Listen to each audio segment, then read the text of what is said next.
শহীদ আল্লামা দেলোয়ার হোসেন সাঈদী রাহিমাহুল্লাহ, তার কথা সত্য হয়েছে। তিনি বলেছিলেন, আমাদেরকে বলা মৌলবাদী, আমরা হইলাম মূলবাদী, তোমরা হইলা আগাবাদী। 12 কোটি মুসলমান মূলবাদী, গোড়া ধরে ধাক্কা দিবে, যা পৌঁছাবে কোথায়?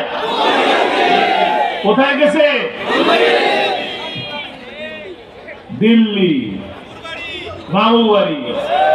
ভালো আছেন, ভালো থাকেন, দুষ্টুমি করেন না।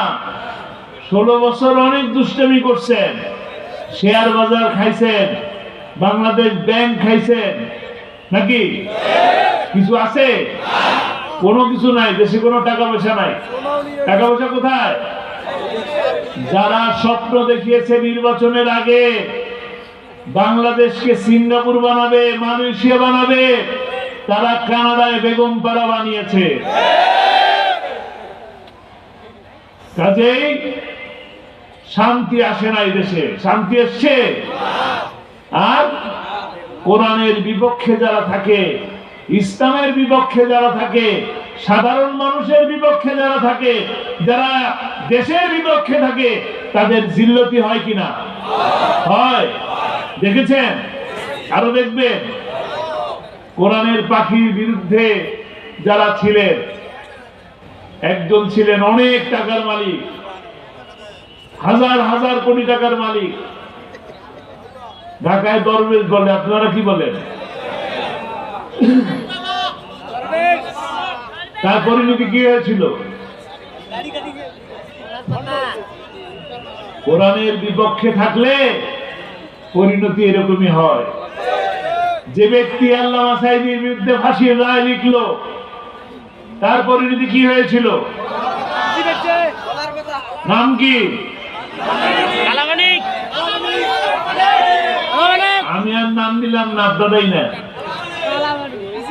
কিন্তু যে লোক কোরআনের পাখির বিরুদ্ধে ফাঁসির রায় দিল, সেই লোকের কি দড়ি হলো?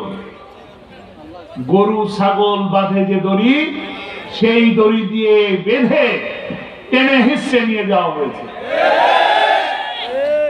অনেক সম্মানিত হয়েছে নাকি? মর্যাদা আরো বেড়ে গেছে, বিচারপতির মর্যাদা আরো বিচারপতি, নাকি? কোরআনের বিপক্ষে থাকলে মর্যাদা বাড়ে না, সফলতা আসে না, সম্মানিত হয় না। কিন্তু কোরআনের পক্ষে, কোরআনের পাশে যদি থাকেন, তবুও তার মর্যাদা বেড়ে যায়। এই কোরআন শরীফ, এই কোরআন মজিদ, যে কাপড়টা দিয়ে পেঁচায় আপনারা ঘরের মধ্যে রেখে দেন, ওই কাপড়ের কোনো মূল্য আছে? কোনো মূল্য নাই। কোরআনের সাথে থাকে বলে ওইটা দেখি করেন, চুমা দেন। কোরআন যে মাসে নাজিল হলো, সেই মাসের সম্মান অনেক বেশি, হাজার হাজার মাসের থেকে বেশি।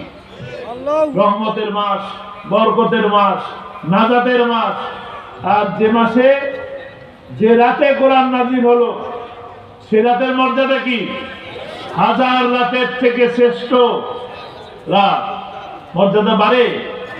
কোরআন যার উপরে নাজিল হলো, তিনি সর্বশ্রেষ্ঠ নবী, আখেরি নবী। কি আপনাদের প্রিয় মানুষ নাকি? বলেন না কেন?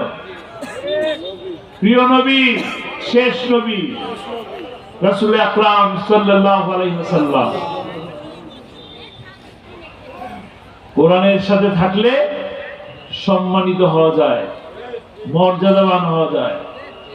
আপনারা আল্লামা সাঈদীকে ভালোবাসেন? তিনি কি আপনাদের আত্মীয় হন? ভালোবাসেন কেন?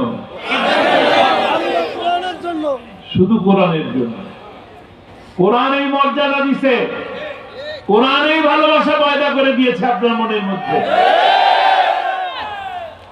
আপনি যদি আজকে একই রকম ভালোবাসা, একই রকম সম্মান, একই রকম মর্যাদা যদি নিতে চান, তাহলে কোরআনের কাছে আসতে হবে, কোরআনকে বুঝতে হবে, কোরআন দিয়ে জীবন রঙিন করতে হবে। তবেই আমি, আপনি, আমরা সকলেই সফল হব জীবনে। সফলতার মাপকাঠি কি? একজন মানুষ ক্লাস 1-এ করে, শিশু, সে পাস করে মানুষ হতে চায়, ম্যাট্রিক পাস করলো, ভালো রেজাল্ট চায়, মাস্টার্স পাস করলো, বিসিএস পরীক্ষা দিতে চায়, তারপরে কি করে? ডিসি হয়, এসপি হয়, সচিব হয়। এটা কি জীবনের সফলতা? তারপরে তো দেখা যায় শেষ জীবনে এসে এই সচিব হওয়ার পরেও দেখা যায় সন্তান কাছে থাকে না, নিজেকে থাকতে হয় বৃদ্ধাশ্রমে।